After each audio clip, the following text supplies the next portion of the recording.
여러분, 이 세상에서 가장 변하지 않는 사람은 누구일까요? 대답하기 싫죠? 나입니다, 나. 세상에서 가장 안 변한 사람은 누구냐? 나예요. 그런데 주님 만나면 바뀔 줄로 믿습니다. 오늘 본문이 그러한 내용이에요. 본문은 아주 충격적인 내용입니다. 어느 정도 충격적이냐? 하나님을 대적하던 사람, 기고만장한 사람, 절대로 꺾이지 않을 것 같은 사람. 그런데 한 방에 꺾여버려요. 마치 지푸라기가 꺾여버리듯이 한 방에 꺾여버리는 충격적인 내용이 오늘 본문에 나와 있어요. 하나님의 능력에 비하면 인간은 얼마나 나약한지 모릅니다. 우리가 여기서 살펴보아야 될 지명은 다메섹 도상이 되겠습니다. 지금으로 이야기하면 시리아의 또 그 당시도 마찬가지만은 이 수도가 되겠죠. 지도를 펴놓고 보면 예루살렘에서 먼 거리입니다. 예루살렘, 갈릴리, 사마리아 국경을 지나서 다메섹으로 가야 합니다. 무엇이 사울이라는 청년의 가슴에 불을 질러서 이렇게 먼 거리까지 가게 만들었을까? 이 적개심이 무서운 거예요. 그래서 학자들이 그런 이야기에 막 성령 받고 막 충만하면 사마리아 한 100km밖에 못 가지만은 분노의 영이 사로잡히면 200km도 넘는 다메섹까지 간다는 거예요. 그러니까 이 사람을 움직이는 힘은요, 무엇인가를 잘 생각을 하셔야 돼요. 이게 분노가 무서운 거예요. 여러분이 성령 앞에 붙들리기를 축복합니다. 현대는 자꾸 이게 마귀가 우리를 자꾸 충동질해서 자꾸 이렇게 분노에 사로잡히게 만드는 시대에 살아가고 있어요. 굉장히 먼 거리예요. 그런데 지금 사울은 예수 믿는 사람 예루살렘에서 핍박하면 다 끝날 줄 알았는데 정보에 의해서 보니까 도망간 거예요. 그런데 모여서 사는 곳이 어디냐? 다메섹이에요. 이야, 이 사람들 봐라. 내 눈을 피해서 도망갔다고? 웃기는 소리 하지 마. 합법적으로 제사장의 공문을 받아가지고 만나기만 해봐라. 잡히기만 해봐. 보이기만 해봐라. 내가 다 끌고 와서 예루살렘의 감옥에 다 가둬버리라. 이러한 마음으로 지금 가고 있는 장면을 우리는 보게 되는 겁니다. 사명감이 너무 충만해요. 그 당시 다메섹은 일종의 국제 도시였어요. 유대인들이 집단적으로 모여서 살았다, 이러한 말이 되겠죠. 우스운 소리 같지만은 여러분, 우리나라도 미국 같은 데 가보면 한인타운이 있잖아요. 또 저는 이제 중국인들이 저 구루 쪽에 많이 사는 줄 알았는데 제가 이곳에 와보니까 이쪽에도 중국요, 한인, 뭐라고 하나요? 차이나타운 같은 게 있더라고요. 제가 그래서 이쪽 건대 근처에도 이게 있다 그랬더니 다른 사람들이 웃더라고. 그게 어디 있느냐고. 여러분은 아셨죠? 다른 사람 몰라요, 솔직하게 이야기해요. 우리가 생각할 때 차이나타운 이런 거 알지 몰라요. 제가 그랬다가 아주 이게 토론을 한 적이 그 정도로 이게 모여 사는 곳곳이 있어요. 그러니까 이게 타운 같은 개념이 되겠죠. 지금 이 다메섹스가 뭐냐? 유대인들의 피하서 사는 유대인 타운이 되겠어요.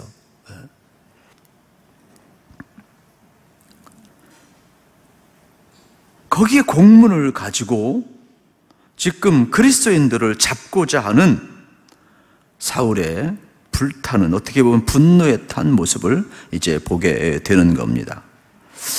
그런데 자기만 분노에 탄 게 아니라 하나님이 한 방에 그냥 빛을 비추고 한 방에 그냥 사울을 만나주시고 그 다메섹 도상에서 어떻게 됩니까? 모든 혈기가 한 방에 꺾여버리는 거예요. 눈이 멀어버리는 거예요. 3일 동안 아무것도 없는데 식을 전폐하는 거예요. 주님이 나타나셔서 만나는 장면을 우리는 이제 보게 되는 것입니다. 이 순간에 한마디도 못해요. 얼마나 위로부터 강한 비침이었던지. 인간이라는 게 그래요. 막 대단한 것 같고 막 분노를 일으키면 막 뭔가 막 벌어질 것 같던데 사실 주님이 딱 그를 만나면 아무것도 아니에요.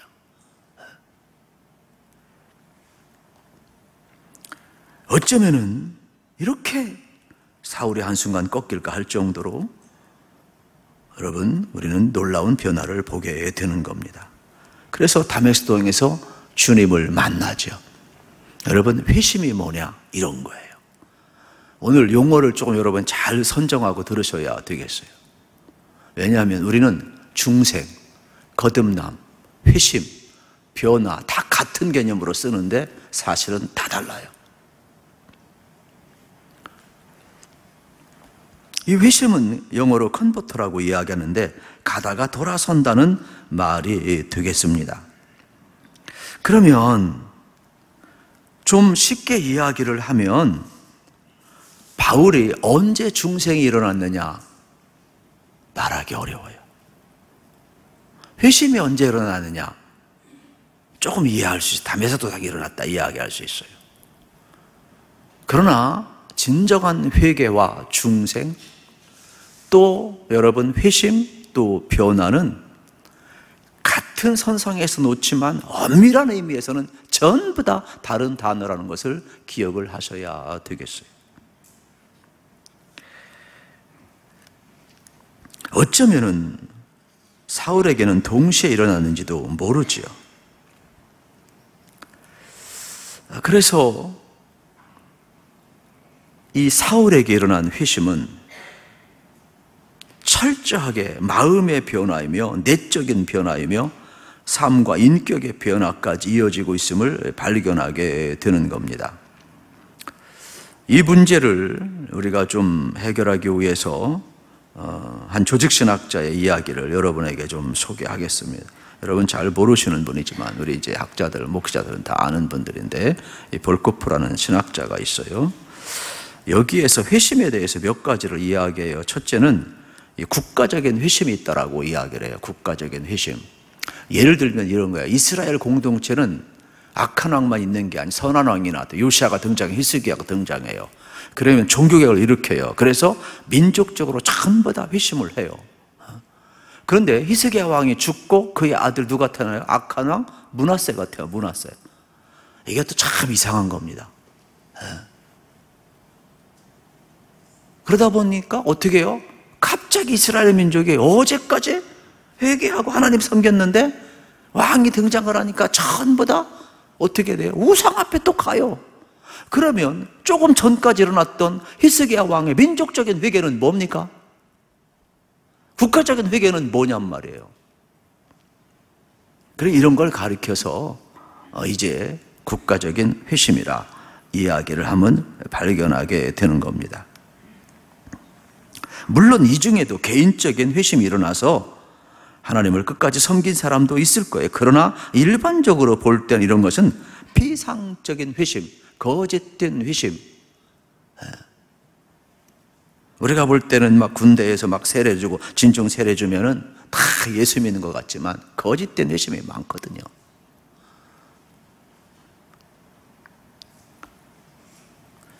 또 신약시대에 와서는 이거를 일시적인 회심이라고 이야기를 했어요.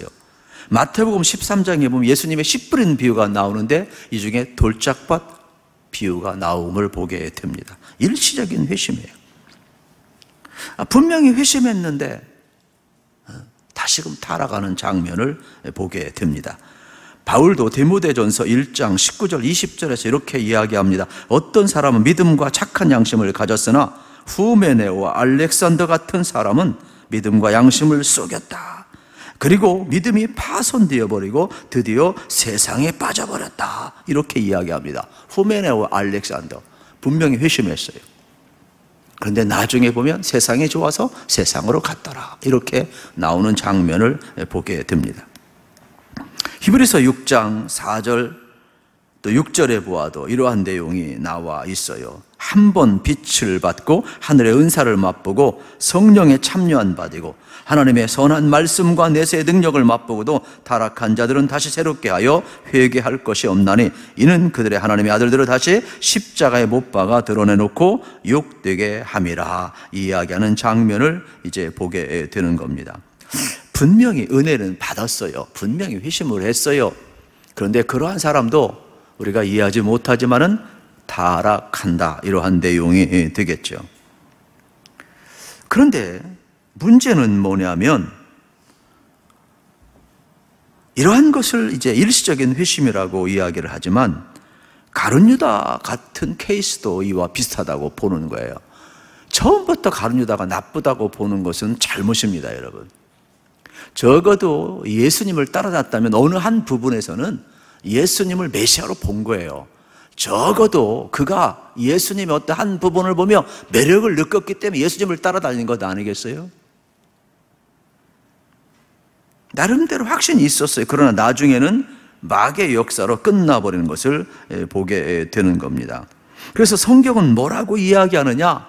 가라지가 있다라는 거예요. 그러면 이 내용이 왜 이렇게 중요한 줄 아십니까? 교회 안에도 전부 다 회심된 자가 오는 것이 아니라는 거예요. 저는 이 말씀 준비하면서 얼마든지 우리 중에도 가라지가 있다. 우리 중에도 국가적인 회심이 있고 일시적인 회심이 있고 얼마든지 여러분 돌짝밭도 있고 얼마든지 가능하다는 것을 경고하는 내용의 말씀이 되겠습니다. 어떤 상황이 오면 본색이 드러나요. 그래서 교회가 어려움을 겪게 될 때, 시련을 겪게 될 때 그 색깔이 나오게 되어 있어요. 그게 가라지라는 거예요. 묻습니다. 여러분은 가라지입니까? 여러분은 알곡입니까? 체크해 보시길 축복합니다. 어느 누구도 예외가 없어요. 여러분은 가라질 수 있고 알곡일 수 있어요. 왜요? 체크하시면 알곡이 돼요. 체크 안 하면 가라지예요. 그러니까 우리는 어느 누구도 영원한 알곡 없고 영원한 가라지 없어요. 갑자기 심각해지네. 나도 갑자기 심각해져. 우리나라에서는 이 가라지라는 말보다는 여러분 이게 쉽게 비유돼요. 저는 이제 부모님이 이제 뭐 논농사, 밭농사, 뭐 고아선 이런 걸 다 하셨기 때문에 저는 어릴 때부터 이렇게 여러분이 믿건 안 믿건 효자 노릇을 좀 했어요. 아주 그 몸이 부서지라 일한 사람인데, 그래서 제가 일을 참 잘해요. 세상 말로 노가대로 되게 잘하는데, 그래서 못하는 게 없어요, 사실은. 그렇게 안 생겼지만은, 이렇게 손을 잡으면 어떤 권사님들은 손이 이쁘다고 계속 꼭 잡고 놓지도 않는데, 제발 그냥 1분만 잡으세요, 그냥. 이 논농사를 짓다 보면 벼와 피를 일반인은 구분 못해요. 저는 구분할 줄 알아요. 이 피는요, 처음에는 똑같아요, 벼하고. 근데 이 꽃을 피는 걸 보면 벼하고 피하고 확 달라요. 회심이 이런 거예요. 여러분, 우리는 주여 주여 하지만 사실은 교회 안에도 피와 같은 사람이 있다는 거예요. 벼가 되고 알곡이 되어야 되는데 모양은 똑같아. 같이 교회는 다 다녀. 내 내면은 하나님과 나만이 알아요. 그래서 우리 주님이 지금 예언하고 있는 장면을 보게 되는 그 말세에는 가라지가 있다. 그래서 스스로 점검해 보라고 이야기하고 있음을 발견하게 되는 겁니다. 여러분, 점검하는 것을 절대로 두려워해서는 안 돼요. 나도 가라질 수 있고 나도 알곡일 수 있다는 것을 인정하고 시작하면 여러분 안에는요, 놀라운 변화가 일어나요. 세상에 안 변하는 바울도 변하는데, 사울도 변하는데, 안 변할 것 같은 내가 왜 안 변합니까? 주님이 만나면 다 가능해요. 얼마든지 여러분. 그러니까 체크하시기를 축복합니다. 반드시 체크하셔야 돼요.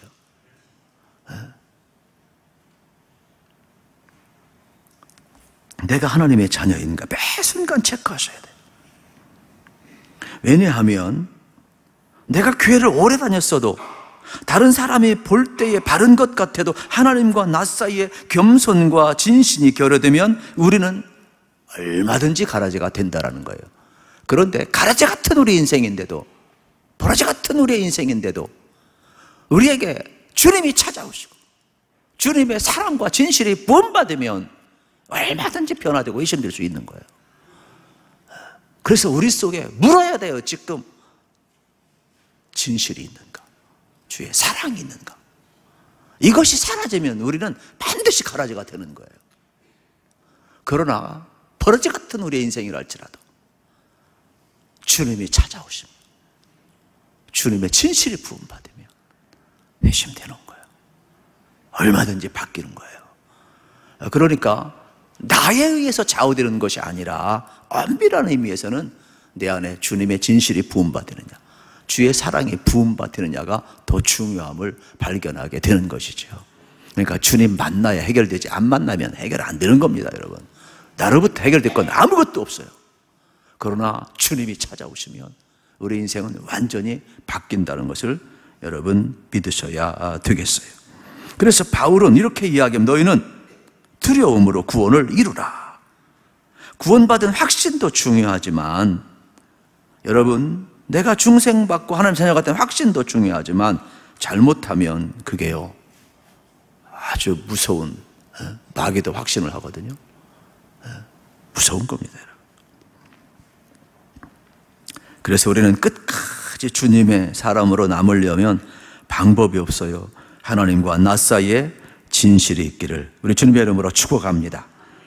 진심으로 그러면 언제 우리가 회심되었을까? 이것도 참 어려운 문제가 되겠습니다. 왜냐하면 회심은 단순한 신분의 변화가 아니라는 거예요. 이걸 참 또 어려운데 제가 물어봐야죠. 여러분, 중생이 먼저입니까? 회심이 먼저입니까? 좀 쉽게 이야기합시다. 죄송합니다. 사람이 태어나야 변화가 되는 것이지 태어나지도 않았는데 뭘 회심하고 변화됩니까? 하나님의 은혜가 먼저고 중생이 먼저. 할렐루야. 그리고 회심이 일어나는 거예요. 회심이. 거기서 변화가 일어나는 거예요. 그런데 문제는 이게 동시에 올 수도 있지만 따로따로 올 수도 있다는 데 문제가 있는 거예요. 우리는 분명히 어린아이가 태어날 때 중생을 하지만 무의식적이죠. 의식하고 태어난 아이는 없어요. 우리가 그런 거예요, 여러분. 하나님의 씨가 은혜가 떨어졌어요. 여러분, 내가 의식해서 받는 것 같지만 사실은 아니에요.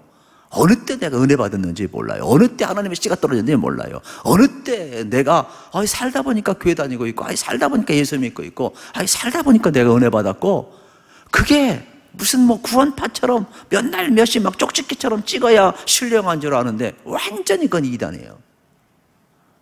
아기가 태어날 때 뭐 내가 태어나겠다 의식하고 하고 태어납니까?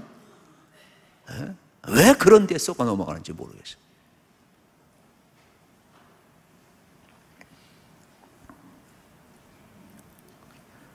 그런데 신기한 것은 뭐냐면 거듭난 후에 나도 모르게 가치관도 바뀌고 취미도 바뀌고 삶의 습관도 바뀌고 성격도 바뀌고 자꾸 바뀌어가는 것을 여러분 발견하게 되는 겁니다. 그래서 사람은 급진적으로 변할 수 있어요. 이런 사람은 사울과 같은 급진적 변화가 되고 회심이 되겠죠.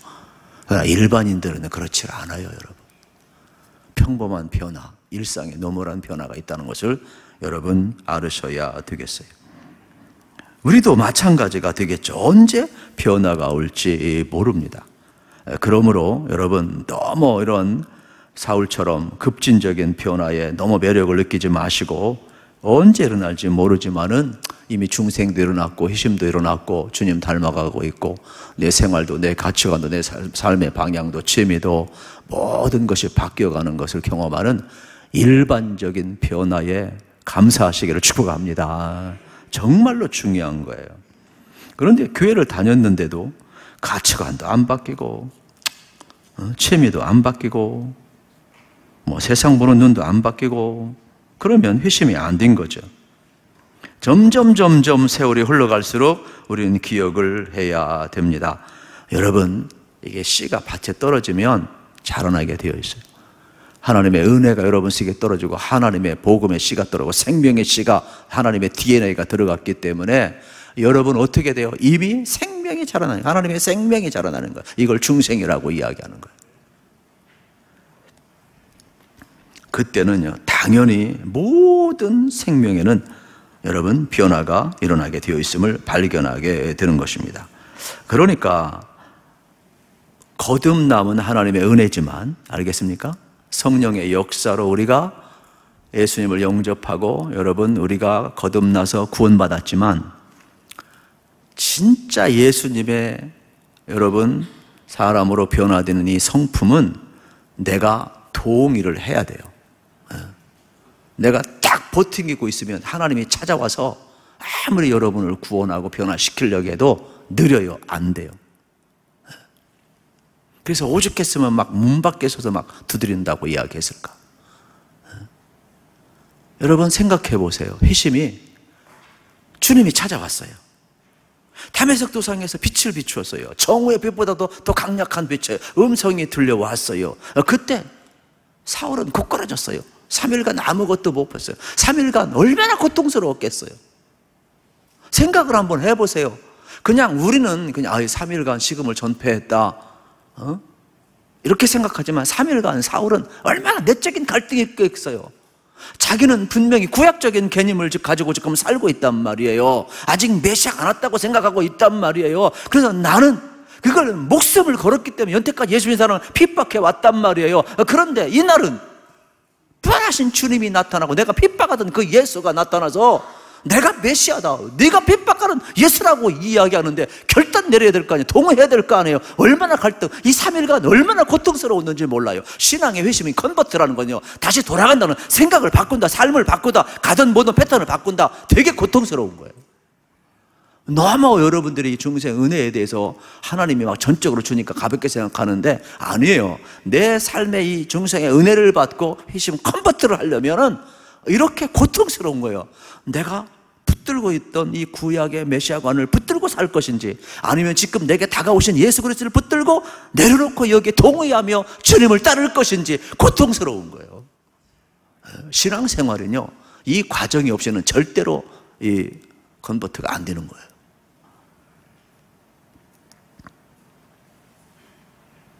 아주 진통의 시간이 되겠죠. 그런데 사울은 아나니아가 와서 안수기도할 때 순종하죠. 그리고 그의 눈이 떠졌어요. 할렐루야. 그러니까 여러분의 동의가 필요해요. 성령님은 인격의 하나님이시기 때문에 여러분의 은혜를 주고자 할 때 내가 아멘 순종하고 나가는 것이 그게 동의예요. 동의. 그때 놀라운 변화가, 회심이 일어남을 발견하게 되는 것입니다. 그래서 비늘이 벗겨지고 시력이 회복되고 새 사람이 되었음을 보게 됩니다.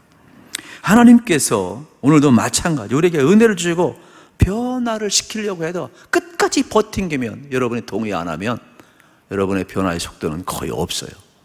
그래서 맨날 똑같은 이유가 뭐냐? 주님은요, 확성기보다 더 큰 소리로 말씀하셔요. 안 들으려고 하니까 그런 거지. 순종 안 하고 동의 안 하니까 그렇지. 사울처럼 동의해 보세요. 급진적인 회심이 일어난다니까요. 저는 여러분들이 사울처럼 이런 은혜를 체험하고 싶으면 무의식 중에도 의식 중에도 진짜 하나님과 협력하시기를 우리 주님의 이름으로 축복합니다. 그러면 놀라운 변화가 일어나기 시작을 해요. 물론 여러분 이론적으로 보면 그냥 중생하고 동시에 회심하고 하나님의 사람으로 되죠. 그런데 실질적으로 우리 경험적으로 보면 살다 보면 이론하고 현실하고는 달라요. 왜냐하면 중생했는데 회심 안 된 사람도 있어요. 변화가 안 돼. 그리고 또 어떤 사람은 아까 국가적인 일시적인 회심을 통해서 어떻습니까? 이 사람이 분명히 회개했고 구원받았고 은혜받았다고 했는데 또다시 타락해요. 그런데 또다시 타락했는데 탕자처럼 또 돌아와요 또. 이러한 그 회심의 경험이 2번, 3번 계속 일어날 수 있다는 것을 우리는 알아야 되는 것이죠. 이게 경험상 일어나는 일이 아니겠습니까? 이론적으로는 한 번 중생하고 한 번 회심하고 영원히 하나님의 백성이 되죠. 그러나 현실은 그렇지 않다는 겁니다. 그래서 바울은 급진적인 회심을 통해서 하나님이 이를 쓰고자 할 때에 하늘에서 빛이 내리고 음성이 들리고 사울아 사울아 네가 왜 나를 핍박하느냐, 이 극적인 변화를 준 것은 왜일까 생각을 한번 해봤어요. 여러분, 왜 이런 극적인 변화를 줄까? 많은 분들은 바울이 워낙 훌륭하고 철학도 신학도 모든 걸 다 준비해서 하나님이 쓰려고 그랬다. 그건 그냥 일반적인 해석이에요. 일반적인 해석. 근데 진짜 성경을 묵상하면 바울과 같은 이런 급진적인 변화는 하나님은 누구나 쓸 수 있다는 걸 알려주기 위해서 만난 거예요. 여러분, 이거 아셔야 돼요. 하나님은 전능하신 분이에요.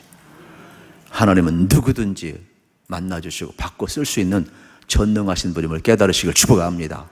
그래서 이러한 변화가 일어나는 건 너무 여기에 매력을 느낄 필요는 없어요. 하나님은 누구나 쓰실 수 있는 분이라는 것이죠. 그런데 이러한 변화가요, 성경에만 있는 게 아니에요. 교회사의 역사 속에 얼마나 많은지 몰라요. 저는 이 신학을 하면서 이제 인도의 썬다싱 이 책을 엄청 많이 읽었는데 엄청 도전을 많이 받았어요.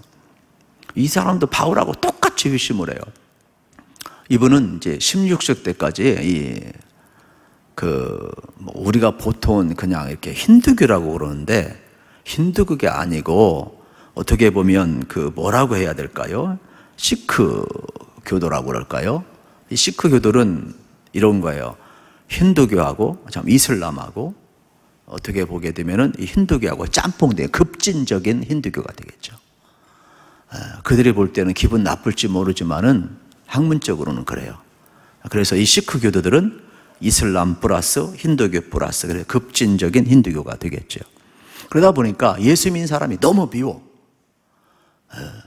우리도 여러분 인도나 인도네시아나 이런 데 가보면 힌두교도 많이 있잖아요. 발리 같은 데 가봐도 다 많이 있고 다 있잖아요.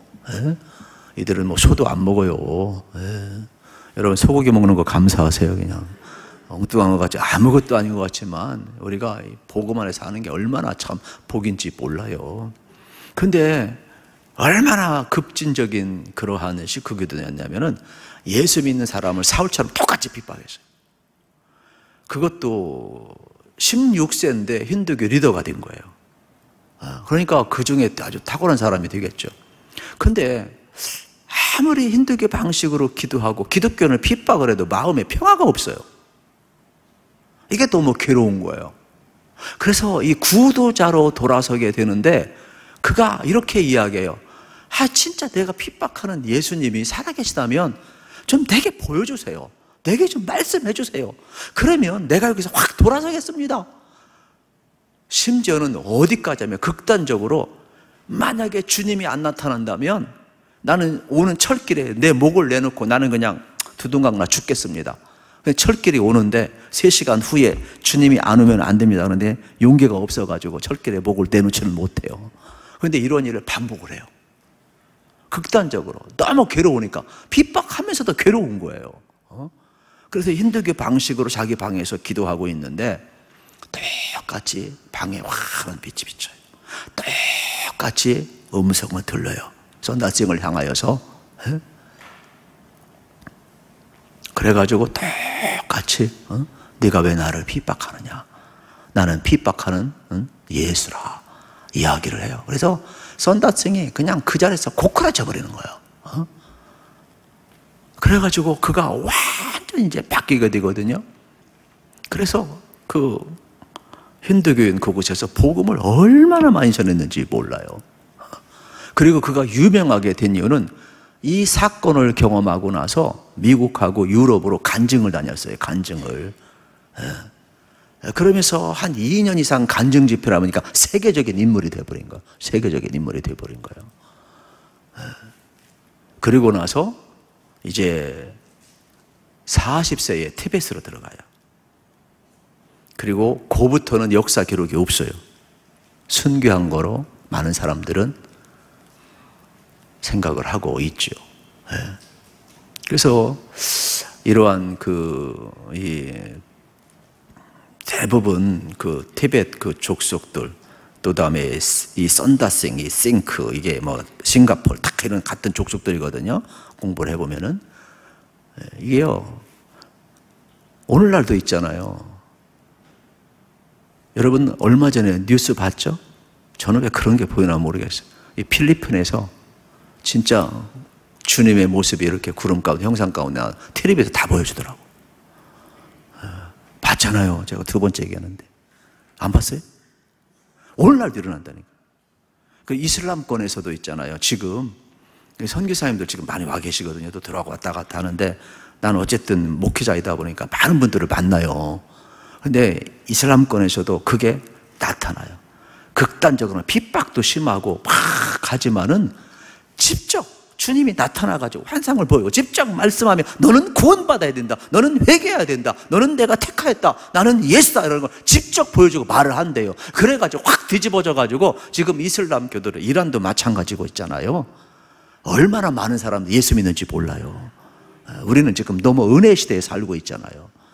그런데 지금도 그렇다. 지금도. 그러니까 성경 속에 나오는 이러한 사건이 그냥 2000년 전에 스토리가 아니라 지금도 일어난다니까요. 지금도 생생한 증언이 있어요. 그냥 유튜브만 봐도 다 보여. 내가 거짓말하는 게 아니에요. 하나님은 누구든지 사용하시고자 할 때 바울을 만나 주었다면 누구든지 만나서 변화시켜서 사용하시는 분임을 믿으시기를 축복합니다. 그렇다면 우리도 주님을 만나야 되겠죠. 물론 이러한 예수님을 만난 기쁨과 변화가 일어나면 얼마나 좋겠습니까? 우리는 그런 생각을 가끔 해요. 저도 그런 생각을 좀 몇 번 해봤는데, 어떻게 맨날 바울만 찾아오십니까? 좀 나도 확 찾아오셔가지고 확 좀 바꿔주셔가지고 그냥 하나님 한번 화끈하게 좀 사용해 주십시오. 우리 친구가 그래요. 장애에 있는데, 정 목사, 왜? 너 부흥하는 비결 내가 알려줄게. 어떻게? 예수의 이름으로 나 일으켜봐. 그러면 막 부흥되고 난리 날 거야. 그럼 우리 교회 와봐, 내 그랬지 그냥. 혹시 알아요? 주님이 일으킬지. 우리도 가끔 그런 급진적인 생각을 할 때가 있어요. 막 생각 자체가. 그런데요, 모든 10중 8구. 그런데 하나님이 필요하면 그저 하실 줄 믿으시고, 하나님이 그렇게 안 하시면 우리는 일반적 변화, 회심 가운데 있다는 걸 기억하시고 감사하시기를 축복합니다. 사실 그런 급진적인 변화를 줄 때는요, 하나님이 쓰시는 거예요. 생각해 보세요. 여러분이 사울처럼 매 맞을 수 있어요? 40에 하나 가만매를 태창을 5번 맞을 수 있어요? 한 번만 맞아도 죽는데? 그 좋은 결혼도 안 하고 여러분 살 수 있어요? 예? 여러분 한번 생각해 보세요. 사울이 감당할 그러한 고통은 너무나 큰 거예요. 그러니까 어떤 급진적인 변화, 급진적인 은혜만 생각하지 말고 그런 사람을 바꿀 때에는 하나님이 그를 쓰기 위해서 바꾸시는 거란 말이에요. 그렇다면 여러분들 주께 주신 그 은혜에 내가 어떠한 경험을 했든지 간에 나는 감사했으면 좋겠어요. 남을 부러워하지 않기를 축복합니다. 여러분에게 받은 그 은혜가 너무나 하지만은 얼마나 귀한지 몰라요. 그래서 저도 간증자 세울 때 항상 조심하는 이유가 그런 거예요. 너무 초점 자체가 예수한테 가야 되는데 잘못 갈 수 있다는 거죠. 그건 아주 비성경적인 거예요. 특별한 은혜가 있다면은 특별한 사명이 있다는 것도 기억을 하셔야 돼요. 그래서 여러분들이 일상의 이러한 보편적 회심은 여러분들의 일상의 삶도 얼마나 소중한가를 우리에게 가르쳐주고 있음을 발견하게 되는 겁니다. 저는 모태신앙에서 자라났죠. 그리고 저보고 언제 중생했느냐 그러면 저 몰라요. 모태신앙이라.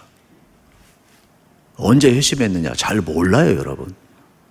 그런데 저는 초등학교 6학년 때 또 중학교 때 막 방언도 하고 성령 체험도 하고 막 설교도 하고 안 믿는 것 같은데 믿어주세요. 그냥 얼마나 가슴이 뜨거웠는지 몰라요. 그냥 하나님이 그냥 확 관통해 버리더라고. 그냥 막 뜨겁고 그 행복은 이루 말할 수가 없어요.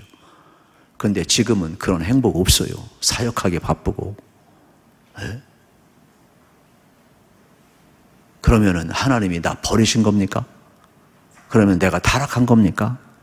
아니잖아요. 하나님은 여전히 사역에 지치고 힘들고 그런 감격은 없고, 그래도 하나님이 뭐라고 한 줄 아십니까? 해오야, 너는 내 종이다. 해오야, 너는 내 자녀다. 우리 그렇잖아요. 신앙도요, 그래요. 이렇게 제가 비유를 드리고 싶어요. 요즘 우리 이제 아이들이 많이 오잖아요. 그런 아장아장거리고 이렇게 품에 안는 얼마나 예쁜지 몰라. 막 포동포동하고 막 그냥 아주 가서 깨물어주고 싶고 막 안아주고 싶고, 애들이 얼마나 예쁜지 몰라요. 그런데요, 막 다 큰 놈이 와가지고 내 앞에 서 있으면은요, 징그러워요, 징그러워. 그런데 생각을 한번 해보세요. 우리가 신앙도 포동포동하고 막 감격적이고 막 성령 체험하고 막 예수 이름 듣기만 해도 막 기도만 해도 되고 찬송만 해도 되고 어떤 말씀 들어도 막 내 영이 막 뒤집어지고 내 영혼에 기쁨이 오고 내 속에서 막 샘솟는 기쁨이 오고 내 인생이 확 뒤집어졌던 그 포동포동한 아기와 같은 그 순간만 아름다운 겁니까? 그 과정을 다 거쳐서 지금 이제 성장한 자녀들, 그런 거는 없지만은, 밋밋한 것 같지만은 여전히 내 자녀잖아요. 또 다른 역할을 하잖아요. 그러니까 신앙생활이라는 것은 너무 감성적으로 접근하면 안 돼요. 여전히 여러분들 주님이 사랑함을 믿으시길 축복합니다. 저는 이 말씀을 준비하면서 늘 그게 퀘스천 마크였는데, 다시금 해결을 했어요. 이런 거구나.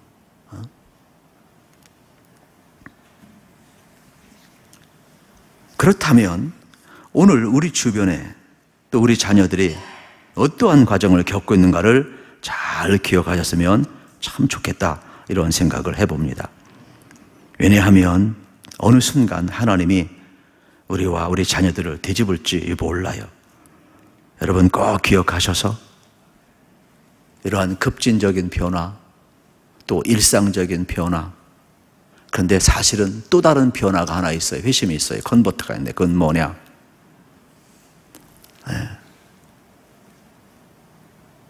제가 부임했었을 때 동시에 교회에 나온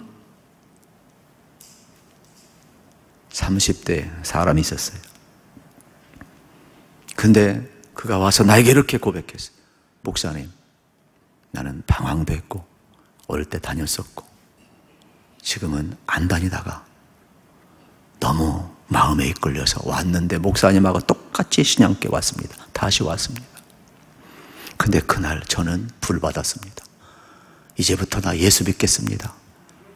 잘 믿겠습니다. 더 이상 방황하지 않겠습니다. 컨버트, 회심하는 사람도 있더라고. 그러니까 여러분, 우리 인생은 그래요. 지금도 마찬가지예요. 밋밋한 것 같은데 그렇지 않아요. 하나님이 어느 순간 찬양을 통해서 바꿀 줄 모르고, 어느 순간 기도를 통하여 바꿀 줄 모르는 것이고, 어느 순간 설교를 듣다가 바꿀 줄 모르는 것이고, 어느 순간 성경을 읽다가 바꿀 줄 모르는 것이고, 어느 순간 어떤 사건을 통하여 컨버트가 일어나는 거예요. 그러니까 여러분들 기억을 하셔야 돼요. 바울처럼 급진적 변화도 놀라운 중생과 희심과 여러분 변화를 경험하지만, 여러분처럼 우리처럼 일상적인 삶 속에서도 주님이 변화하심을 믿으시길 축복합니다. 그리고 우리가 밋밋하게 살아가는 때 일상 속에서도, 그래서 새 출발한 사람이 많아요. 제2의 인생을 준비한 사람이 많다니까요. 노년에도 준비한 사람이 많아요. 그러니까 언제든지 주님은 사울을 사용하셨다면 저와 여러분을 사용할 준비가 되신 분이에요. 그러므로 여러분, 주님이 찾아오실 때 꼭 만나시고 여러분 사용되시기를 우리 주님의 이름으로 축복합니다. 저는 우리 학생들을 보면서 제가 변함없이 하는 것이 있는데, 여름 수련회 때는 가능하면 꼭 한 번씩 가요. 우리 장로님들도 가고. 여러분, 이걸 가볍게 여기면 안 돼요. 진짜 좋은 교회예요. 안 가는 교회 많아요. 담당자가 가고. 안 믿는 것 같은데 조사해봐요.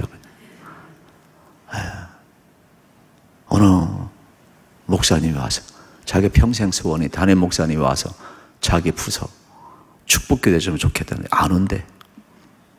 그런 사람도 있다 이 말이에요. 우리 교회 장로님처럼 매번 가는 장로님들 많지 않아요. 매번 부서다 가는 거. 왜 그런 줄 아십니까? 우리 아이들은 교회 생활을 해요. 신앙생활을 해요. 그런데 문제는 뭐냐면 우리처럼 노멀하는 거예요. 일반적인 거예요. 매일 밥 먹으면 그 맛이 그 맛이고 그 맛이 그 맛 같아.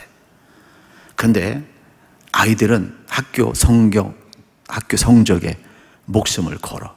부모님도 그렇고 본인도 그렇고 학교도 그렇고, 아무리 학교 교육이 무너졌다 할지라도 어쨌든 입시 과정은 통과해야 되니까. 그러다 보니까 이 고등학교 때까지 이러한 컨버트가 일어나기 어려워요. 그런데 집중적으로 수련회를 할 때는, 어떤 집회를 할 때는 집중적으로 이런 변화, 중생과 회심과 꽉 잡아주는 역사가 나타날 수 있는 거예요. 전 그걸 알기 때문에 어떤 경우든지 가서, 왜요? 그 순간 그렇게 붙들어주는 교육자가 있고, 그렇게 붙들어주는 교사가 있고, 그렇게 붙들어주는 부모가 있다면 얘들은 한 번 정도는 이러한 컨버트, 회심의 역사를 갖게 되는 거예요. 그러면 안 떠나요. 그런데 여기에 목숨을 안 걸면 자동적으로 떠나게 되어 있어요. 그래서 한국교회가 지금 어려운 이유가 뭐냐? 결정적인 순간 붙잡아주는 사람이 없어요. 저는 여러분들이 여러분의 인생만 변화되고 복받지 마시고, 우리 자녀들도 결정적인 순간에 이러한 중생과 회심 컨버트와 변화의 역사가 나타나서 하나님 앞에 쓰임받으시도록 도와주시기를 우리 주님의 이름으로 축복합니다. 그래서 우리 인생길 걸어가면서 바울을 찾아오신 분이라면 얼마든지 우리를 찾아오셔서 우리를 바꾸시고 쓰실 수 있어요. 이 은혜가 여러분에게 주어지기를 우리 주님의 이름으로 축복합니다.